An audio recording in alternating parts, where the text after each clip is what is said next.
Enero 24, taong kasalukuyan, nang umusbong ang malagim na pangyayari patungkol kay Police Senior Master Sergeant Diane Molenido at sa kanyang anak. Matapos makipagtransak sa ibinibentang sasakyan at nakipagkita sa isang car agent sa Novaliches, Quezon City. Napabalita na lang ang isang malagim na pangyayari. Isa sa mga suspek ay sumoko dahil nakukonsensya na raw ito sa nangyayari. Yung voluntary po na sumuko sa kapulisan po dahil nahabag na po yung kalooban ko. Nakukonsensya na rin po ako sa nangyari at gusto ko rin pong nalulungo po ako sa tinawa ng mag-asawa na yun. Gusto ko rin talagang suko yung sarili ko na sila po talaga yung may kagagawan ng lahat. Mahirap po kasi sa kalooban ko yung nangyari na yun. Kaya voluntary po akong nagbigay ng salaysay. Bawang katotohanan lang po talaga. Sila po talagang may gawa ng lahat po. Ano pa kayo nasaksihan? Yung 16 po nung gabi na nangyari doon. Ako po ay tinawagan na papuntahin doon sa lugar na pinangyarihan. At alas 8 po ng gabi, pumasok po ako sa bahay na yun, sa gate, sa garahe po ako. Nag-standby at tinanong ko po yung asawa ng babae na si Pia Katrina Chua na kung ano yung iuuto sa akin na bibilin sa labas. After po noon, lumabas po yung lalaki na asawa na ni Pia na tinanong po ako na pare, saglit lang dyan ka lang, huwag kang maalis. Sabi lang sa akin gano'n. Tapos, bigla na lang may kumatok sa gate. Kasama na rin ng Pia. Pagpas ko ng gate, kasama ni Pia yung biktima po na isasabi ko. Then, nag-lock po. Then, diniretso po sila dun sa loob ng bahay. Tapos, lumabas po yung asawa ng lalaki. Nakibanding po sa akin sa labas at tinanong, "Pero, diyan ka lang, huwag kang aalis. Pag umalis ka, tulungan mo muna ako." Sabi niya sa akin. Hanggang sa lumipas po ang ilang oras. Hanggang sa lumipas po. Bigla pong lumakas ang tugtog ng paligid sa speaker po na nanggaling. Then, bigla pong may kakaibang tunog na lumabas sa speaker na iba po ang tunog. Tunog po talaga ng baril. At pagbukas ko po ng pinto, doon ko na po nakita na yun na nga po, binaril na nga po ng asawa ni Pia Katrina Chua. Hindi ko kilala ng babae na nasa loob ko, na nakaganon ko. After nun, tinanong ko siya, ano nangyari? After nun yun, kagulo na sa loob. Sinabihan ako nung asawa ni Pia Katrina na kung magsasalita, ikaw ang isusunod ko.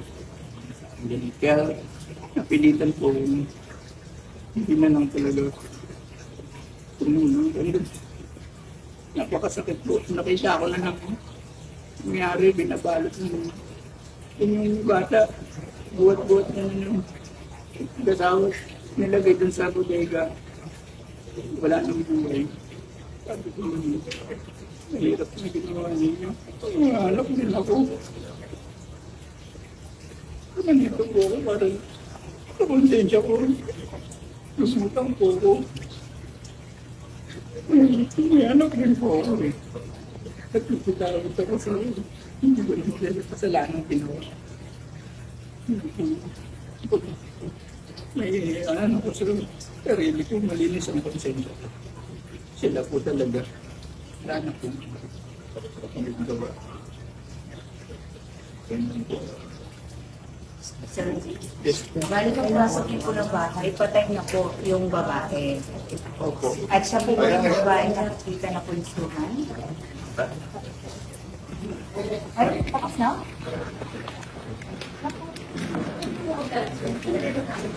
Ay, sir, ano po kayo nila? Ano po nila kayo? Tapos, tutulong lang. Ayun, tuturo na ba? Chief, kuha na lang. Ma'am, magturo lang. Magturo natin lang. Dito siya makatayo. Tapos ka dyan kayo, ma'am. Para sige. Okay. Para paturo lang, ma'am. Sagutin mo lang. Simple lang na Oo, yun. kung tinatanong lang na bakit kami Nakatakot po kasi ako. Sige, may ligot po. Hindi na po kasi kaya ng sentensya ko. Ano po? Okay. Tila nagtuturuan pa ang dalawang suspek sa loob ng presento. Hindi ako makapera sa sabi ko. Pinatagyan yung camera. Hala, bakit ang tuturo din siya? Tuturuan naman po. Sino po yung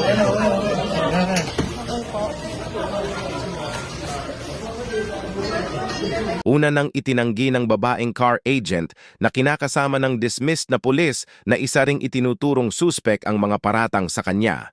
Pero sabi niya sa akin, wala na. Paano wala na? Wala na.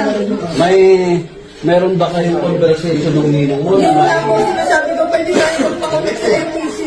Pinadinig na ko lahat ng alam niya. Nasaan?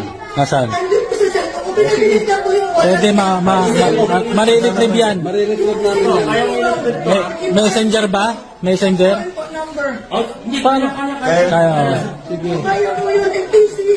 Tulungan niyo po. Password ng asawa mo. Hindi ko alam siya. Paano nyo pinatang? Pinaluhod niya po si Ninang. Saan? Nagpapakaawa si Ninang sa kanya. Saan si pinatay si Sa Nina? hideout po. Sa hideout? Sa hideout. Na sinasabi niya. Pumunta ka, hindi mo alam? Hindi ko pumunta. Oh. Hindi ko pumunta. Paano mo alam na pinaload? Pinanood po siya. Nag-video call niya po siya. Video call niya. Hindi ko pa ba sinasabi. Pinanood niya si Ninang. Sabi niya, napakawala mong kwenta. Napakasakit mo sa pera. Lahat ng ari-arian mo sa akin na mapupunta. Oras na mawala ka. Narinig ko yung bata nag-iiyak. Sabi ko na ako yung bata mo akong gagalawin. Anak mo yan. Anak mo yan. Kwento mo yan. Kwento mo yan. Sige, kasi Would you like to say something po? Opo. Opo. Bakit niyo po nagawa yun? Hindi ko namin nagawa yun. Siniset up na kami. Siniset up lang po kami. Siniset up lang. Siniset up kayo, sabi mo? Kaya binibukbog ako araw-araw. Nino? Ang mga polis ko. Ay, nagbugbog po ako para ako ay nagkasalanan ng hindi ko ginawa.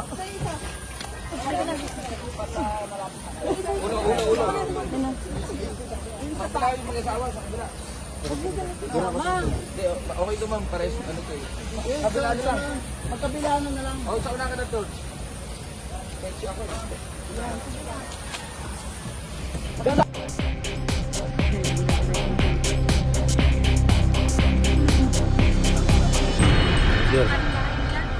Ito, hindi pa nga matanggal ang dugo, sir, oh.